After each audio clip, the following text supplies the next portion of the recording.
The Montana Administration, an official history. There is a portrait in the Shackleton Base Council chamber. It hangs between a photograph of the first Atmosphere Day ceremony and a structural diagram of Hub 1's original pressure architecture. It is painted in oil, which is remarkable because oil paint had to be shipped from Earth at significant cost during a period when the colony was rationing everything including oxygen. Someone decided it was worth it. The subject of the portrait is seated, not standing. He is wearing a white suit that has seen better days. His left hand rests on the arm of the chair. His right hand is raised slightly, index finger extended, in the universal gesture of a man who is in the middle of making a point and intends to finish it. His expression is the expression of a person who has survived things that would not fit neatly into any official record, and who is aware of this, and who has decided to be fine with it. The plaque beneath the portrait reads, Antonio Montana, Director of Colony Operations, 2061 to 2064. He who held the line. This is his story. Subscribe, because they do not teach this in schools, and there are several reasons for that, and most of them are him. How he got there. The records from the pre-war period are incomplete. This is true of most records from before August 2059. When the nuclear exchange rendered approximately 60% of Earth's data infrastructure non-functional and rendered approximately other things non-functional as well. What survives is fragmentary, cross-referenced with difficulty, and in several cases written in handwriting that suggests the author was in a hurry. What the surviving records indicate is this: a passenger named A. Montana, occupation listed as consultant, boarded the Meridian 19 supply vessel in Miami in March 2057. His cargo declaration listed personal effects, business materials, and one very large aquarium, which the loading crew accepted without question because it was Miami, and it was 2057, and people had stopped asking certain questions some years earlier. The aquarium did not contain fish. What it contained is a matter of some historical debate. The vessel's manifest lists the contents as decorative mineral specimens.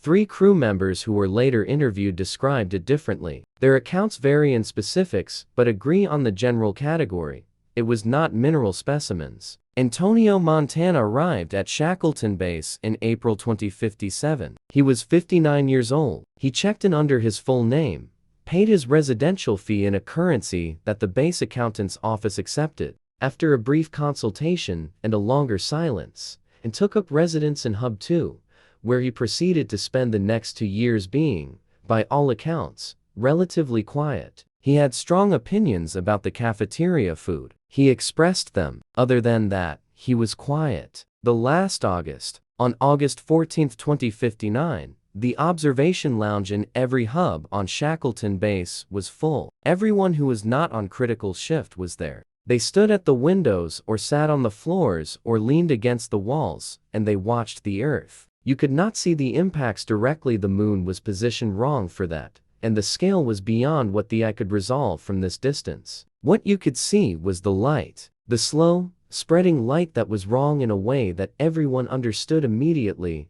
and that nobody found words for, not then, not in the moment. The base went very quiet, then it went very loud. Then it went quiet again in a different way, the way that follows a sound too large to process. Director Chen was in the operations center. Her log entry for that day is for words.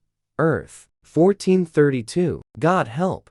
There is no entry for August 15th. There is no entry for August 16th. On August 17th, the log resumes with the supply inventory and a structural assessment, and a single additional line at the bottom, written in a different pen, added later, we are what is left. Act accordingly. The crisis. In the months following what the base simply began calling August, the colony of 2047 people faced a situation that can be summarized cleanly, and was anything but. They were alone.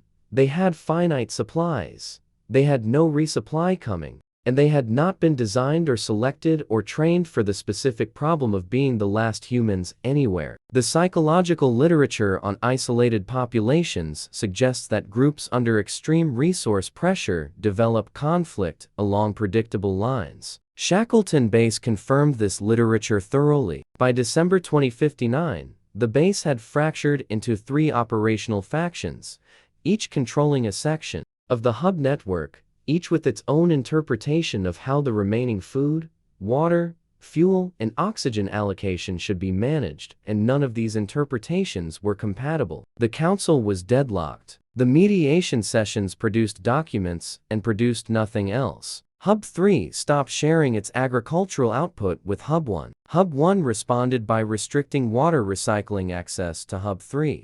Hub 2, which controlled the primary atmospheric processing units, announced it was reviewing its service agreements with both. It was, in the words of the inquiry report filed 3 years later, a resource conflict with existential implications conducted with the energy of a neighborhood dispute. On January 3, 2060, Antonio Montana walked into a council session uninvited. The Montana method. He sat down at the end of the table. Nobody had invited him. Nobody asked him to leave either, which was either a sign of the times or a sign of something specific about Antonio Montana. Probably both. He listened for 11 minutes. This is documented because the session was recorded, as all council sessions were, and the timestamp shows exactly when he stopped listening and started talking. What he said first is also documented. The full transcript exists. The sanitized version that appears in the official base history omits approximately 40% of it,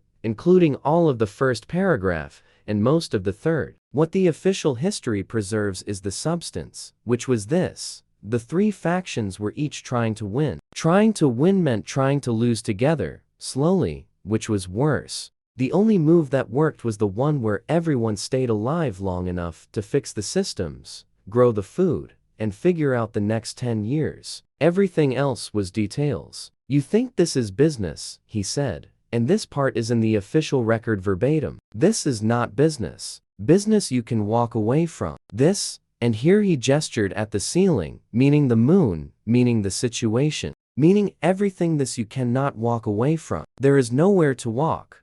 He looked around the table. "So we work." The council did not immediately agree. This is the generous interpretation. The less generous interpretation, supported by the testimony of 4 people who were in the room, is that they did not disagree, because disagreeing with Antonio Montana when he was making a point was dangerous.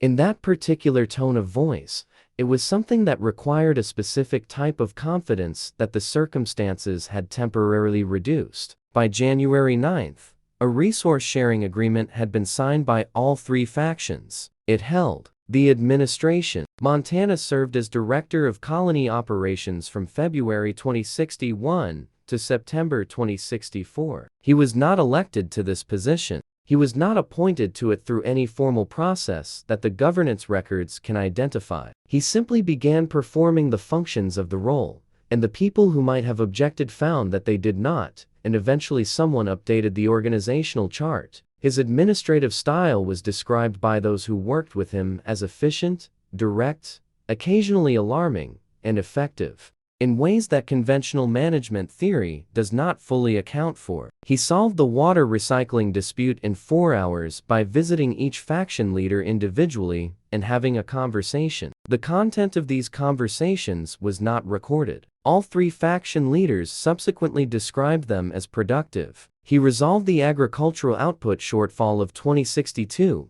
by redesigning the growing rotation schedule himself, working with Dr. Ferreira through 3 consecutive nights, fueled by coffee from a private supply nobody asked about. Yield improved by 31%. Dr. Ferreira called it the best collaboration of her career and declined to elaborate. He introduced a trading economy within the base to replace the failing allocation system, using a unit of exchange he designed himself and which the base adopted without formal vote because it worked better than what they had. The unit was called, by his choice, the Friend. The official record notes this without comment. Kevin the dinosaur, who had by this point been living peacefully in the exterior zone for several years, was formally reclassified under the Montana administration from ongoing ecological situation to colony asset. Montana had visited the exterior zone alone on 3 occasions before this decision. What passed between them during these visits is not recorded. Kevin seemed calmer after the 3rd one. The legacy. He stepped down in September 2064, citing, in his written notice, "The work is done, and I am tired." The notice was one sentence. It was the shortest document he produced during his entire administration, which had otherwise been characterized by a preference for direct communication delivered at volume. The transition back to elected governance was smooth. He had, in the 3 years of his administration, rebuilt the supply systems, stabilized the faction conflicts, overseen the first successful long-cycle food independence program, and negotiated 3 separate technical disputes in ways that the official record describes carefully and specifically, and without examining too closely how the negotiations worked. He spent the last years of his life in Hub 2. He had strong opinions about the cafeteria food, which had improved significantly. He expressed them less often now. He sat in the observation lounge on Tuesday mornings and watched the Earth, which was slowly, unevenly, doing something that might someday be called recovering. He did not say much about this. He died in 2071. The base observed a day of silence. Kevin stood near the Hub 4 observation window for 6 hours that day, which he had not done in years. Nobody could explain this. Nobody tried very hard to. The portrait was commissioned the following year. The artist asked his daughter, who had arrived on a resupply vessel in 2063 and stayed, what expression she wanted. She thought about it for a while. The one he had, she said, when he knew he was right and was waiting for everyone else to catch up. The artist got it exactly. The portrait has hung in the council chamber ever since. New members of the council, on their first day, are brought to stand in front of it as a matter of tradition. Nobody explains the tradition. They look at the painting. The painting looks back. Then they go to work. Subscribe for the next one. What the historians say. The academic literature on the Montana administration is unusual in that it is both extensive and consistently reluctant to reach conclusions. The 2079 paper by Dr. Yua Nakamura, yes, the same Dr. Nakamura, who by this point had pivoted from materials science to colonial history,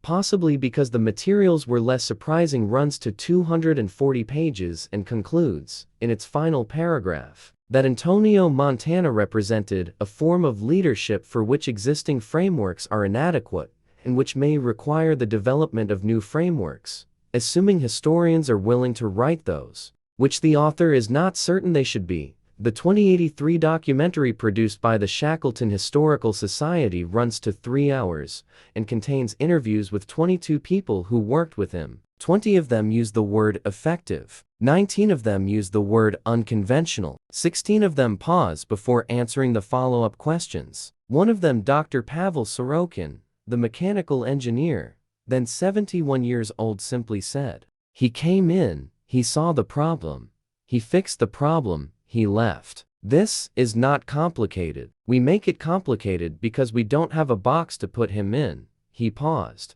Also, he finally fixed the shower in Hub 4. 11 years that shower was lukewarm. First week of his administration, fixed. I don't know what he said to maintenance. I don't want to know. The shower works. The shower in Hub 4 has worked continuously since February 2061. The maintenance log contains no entry describing what changed. The recurring entry Hub 4 shower still lukewarm. Please advise stops abruptly on February 7, 2061, and does not appear again. Sometimes the most important historical events leave the smallest official footprint. The water is warm. The colony survived. The portrait hangs in the chamber. The new counselors look at it on their first day and feel something they don't quite have language for yet, but that they'll understand better after a few years of doing the work. That is enough. That is, as it turns out, exactly enough.